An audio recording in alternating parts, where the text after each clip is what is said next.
Alrighty, so yeah, I'm back in the truck now, and yeah, like I said, I mean, she had a 2015 Ameristar R22 unit. She just bought the place like 3-4 years ago, she told me, but I mean, she just didn't want that headache of, is it gonna work? Is it gonna break down again? They replaced the outdoor condenser, but they never replaced the coil. So it's like, do you want to sit here and babysit this unit for the next 5 years? Or I offered her a new unit and she took it. I offered her the repair, I offered her the new unit, and she said she wants to go with the new unit. She wants, like I said, that peace of mind. And she wants that warranty. Some people swap cars every fucking 5-10 years because they want a new warranty. Same shit with ACs. People want a new AC furnace every 10 years for a new warranty. It is what it is. Just for all you old heads out there saying, oh, you didn't have to sell it, you could have fixed it. Well, that's why you're in the position you're in still. And, I'm looking at you in my rear view. If you got haters, you're doing something right. I'm just out here doing my job. Like I said, I offered her the repair. I offered her a new unit. She took a new unit. I'm not going to say, oh, no, we can't do a new unit. No, she said, yeah, what's the price on a new unit? Gave her a price. She obviously liked it. And, hey, now we're coming next week. We're booked out for a week. But, hey, because that's just what I do. I fill the board up. But, she's like, hey, I told her, we could come out next week. I'll do whatever I can right now to get you guys some cooling. And, all right, cool. That's what it was. But for all you old heads out there that, oh, you could have fixed it, you could have did this, you could have did that. Yeah, if you want to babysit the unit for the next 5-10 years, but look, man, I get paid regardless. I get paid commission, I get paid hourly. I get my hourly and commission if I fix the unit. I get my hourly and commission if I sell the unit. So, like I said, it is what it is. For everyone that would do things different, cool. But at the end of the day, you're not doing the customer no favors if you're not giving them options and doing what they want. I gave her the option to fix, I gave her the option to replace, and she said let's go ahead and replace it. So at the end of the day, I'm just doing what she wants.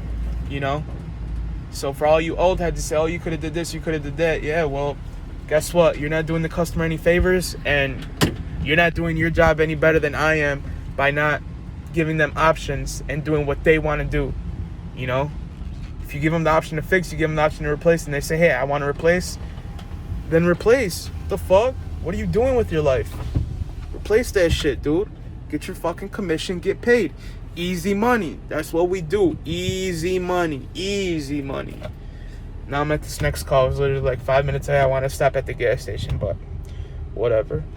She said to call her once we're outside, so that's what we're going to do. Let's just take a quick look at what it's saying. It says HVAC service.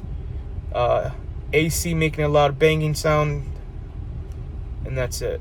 So we'll see what's going on, and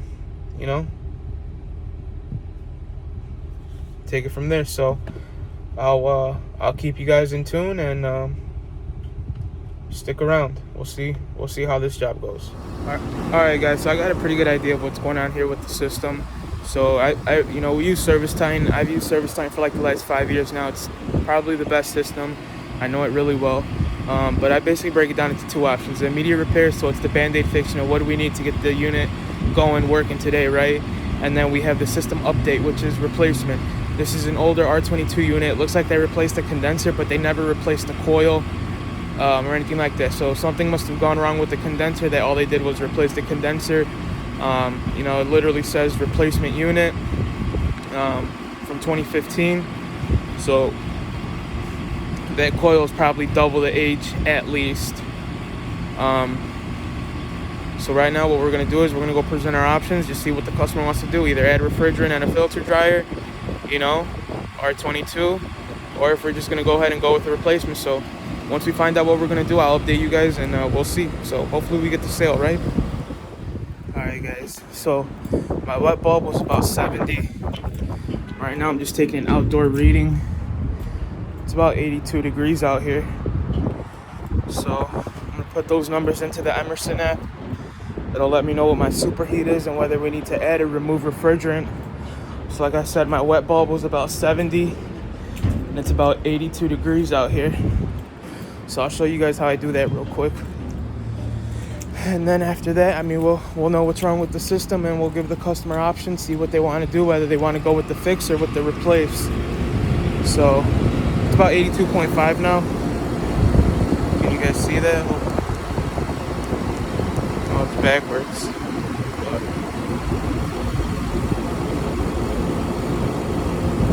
Alright, well, I might put 85 in the Emerson app because it's climbing. Yeah, it's climbing.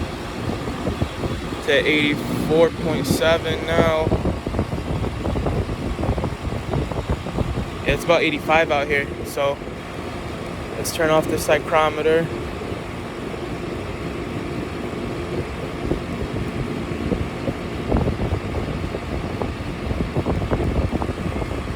So let's turn that off so we can plug these numbers into the Emerson app. Put that back away. Alright, so look. Recording this on my phone. I got my other phone.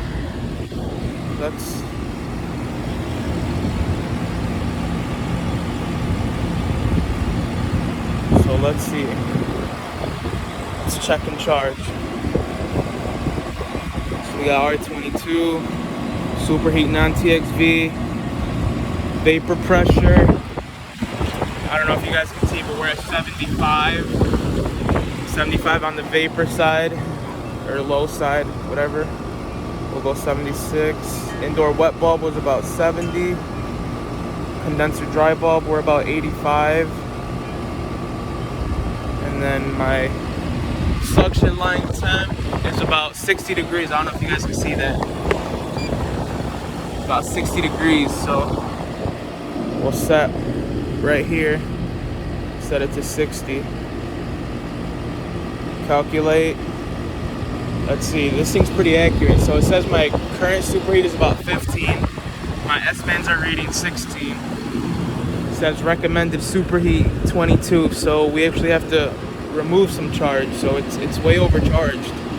Either that or there's a restriction in the system. But we'll go ahead and keep on investigating. That coil temp really hasn't gone down. It's about 44, 45 degrees sitting. So, I mean, and you know, the heat load really isn't that bad in there. It's about 70 degrees. So for that coil to be that high, you know, we'll see. We'll see. Alright, so we're walking up here. It's in the attic up here, but this is our unit.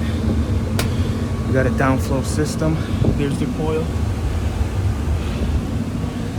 This was the filter that was in there, so that's what I was talking about. It was pretty dirty. But let's take a wet bulb reading so we can see what our superheat's supposed to be. Wet bulb.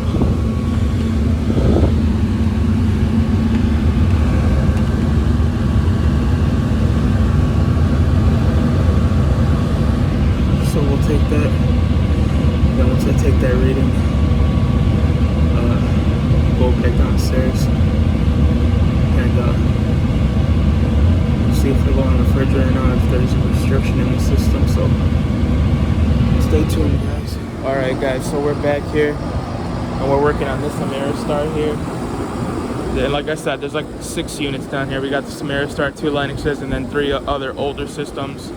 These look like the only 410 systems, and then the rest are obviously R22, but I got the S-Mans hooked up.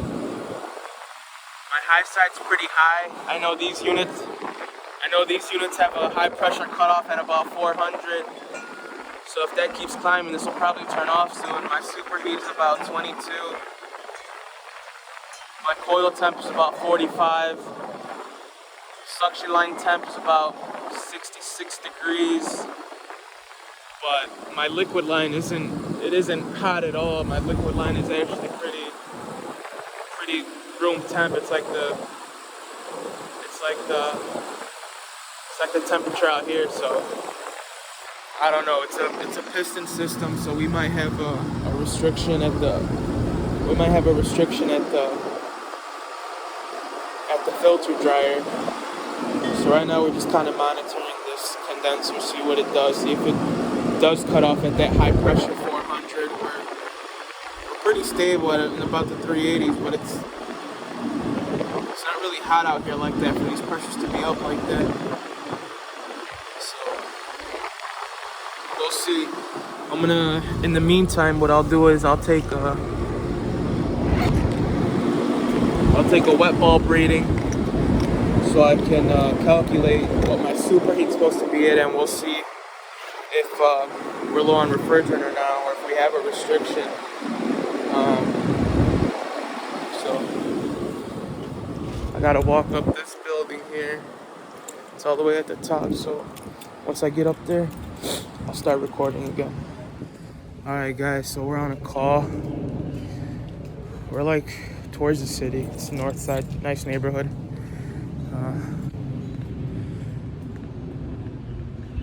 It's a pretty nice neighborhood, tall buildings. They're all like 3 flats. But what's happening is she said over the weekend her tenant was running the AC and there was excessive condensation coming from the vents. So first thing I noticed when I got there was super dirty air filter. So I removed that right away. Turned the system on.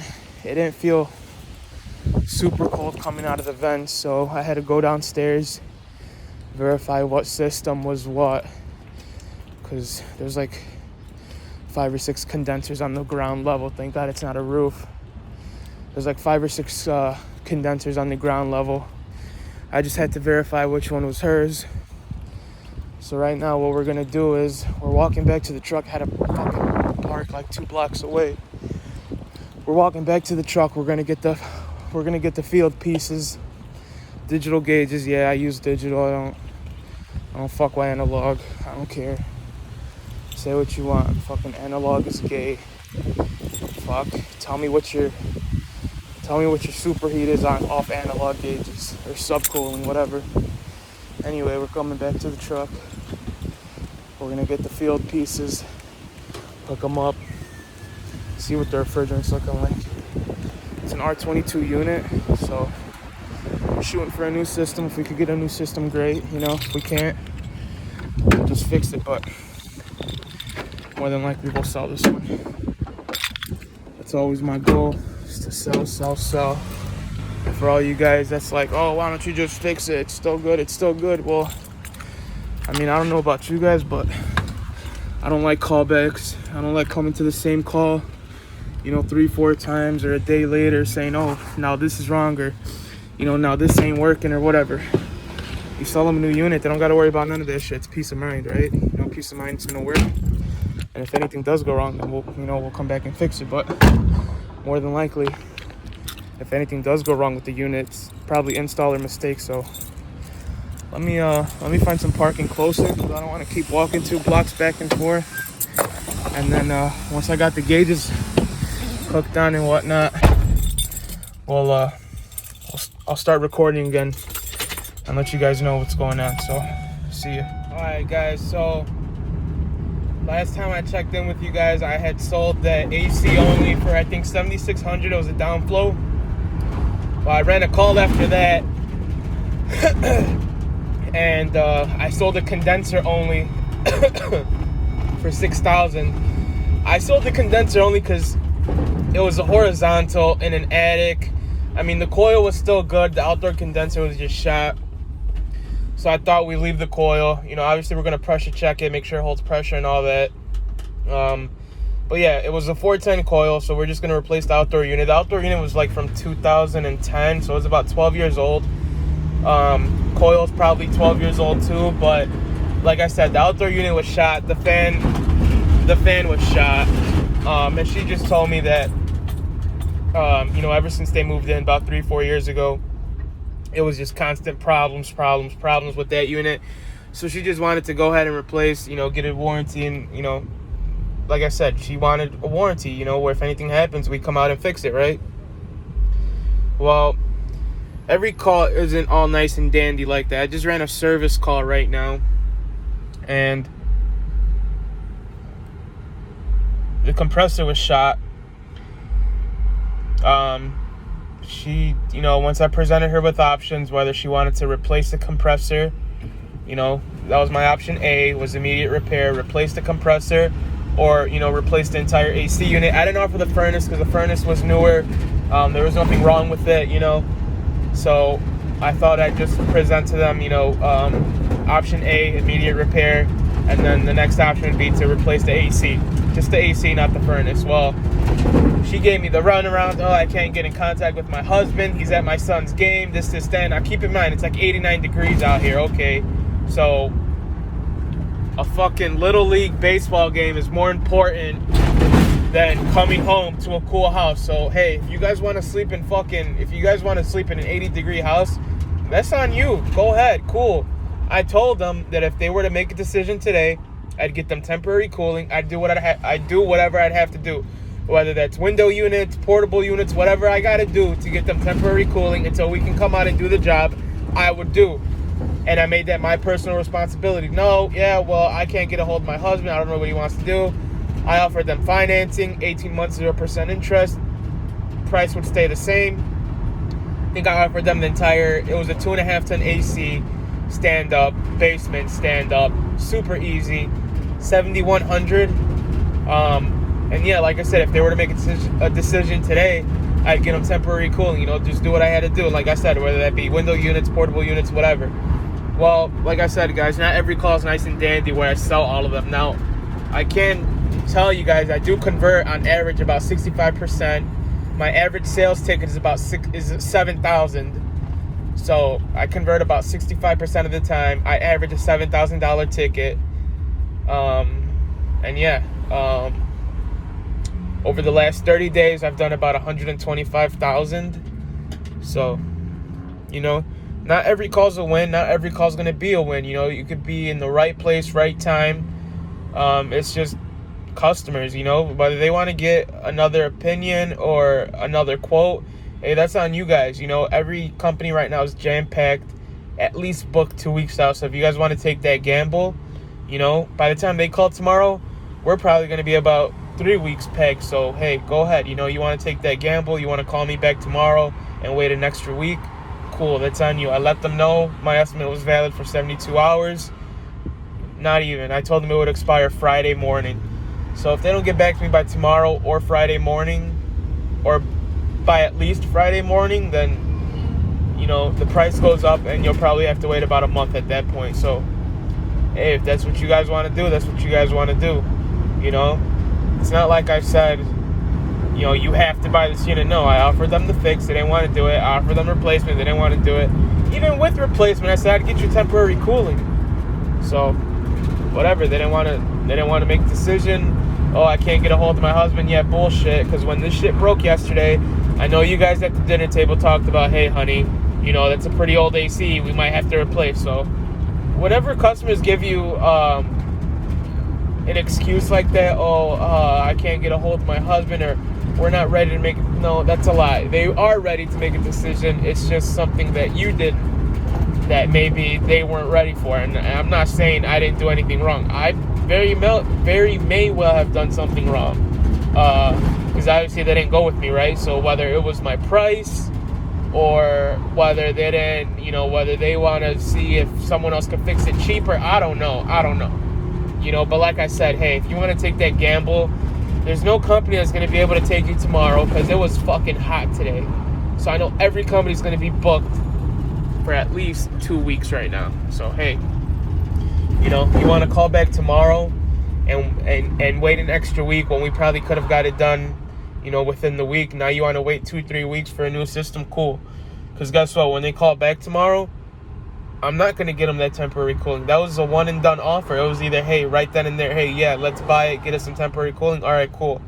Because now if they do call back tomorrow, which I'm probably sure they will, because no company's going to come out to them, hey, now I'm sorry. Now you got to sit in a hot house for the next 2 to 3 weeks. So, hey, cool. That's on you.